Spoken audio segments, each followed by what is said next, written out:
பாதுகாப்புங்கிறது அப்படி இல்லை. பெண்களுக்கு தனி பாதுகாப்பு, இஸ்லாமிய கிறிஸ்தவர்களுக்கு தனி பாதுகாப்பு இல்லை. ஒட்டுமொத்த நாட்டுக்குமான பாதுகாப்பில் தான் எல்லார் பாதுகாப்பு இருக்குது.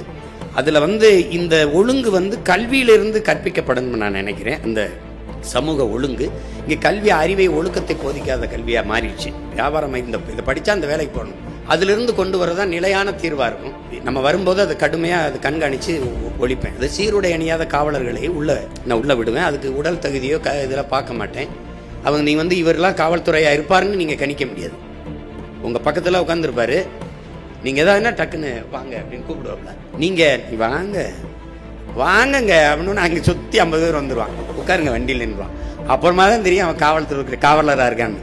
இந்த மாதிரி இந்த காவலருக்கான எந்த அடையாளம் இல்லாமல் மக்களுக்குள்ள பொது தலங்களில், வணிக நிறுவனங்கள், திரையரங்குகள், அந்த மாதிரி எல்லா இடங்களையும் உழவு விட்டுருப்பேன். அவன் யாருன்னே உங்களுக்கு தெரியாது. அப்போ நீங்கள் எனக்கிட்ட இருந்து தப்பிக்க முடியாது. நான் தான் உண்மையிலே பிக் பாஸ். நான் தான் உங்களை எந்த வழியிலையும் கவனிச்சுக்கிட்டே இருப்பேன். ஓட முடியாது, ஒழிய முடியாது. நீங்கள் இந்த மாதிரி 10 நாளாக கற்பழித்து கொண்டுட்டு போயிட்டான், 10 நாளாக தேடிக்கிட்டு இருக்கேங்கிறாங்க பாருங்கள். இது மாதிரி ஒரு கொடுமை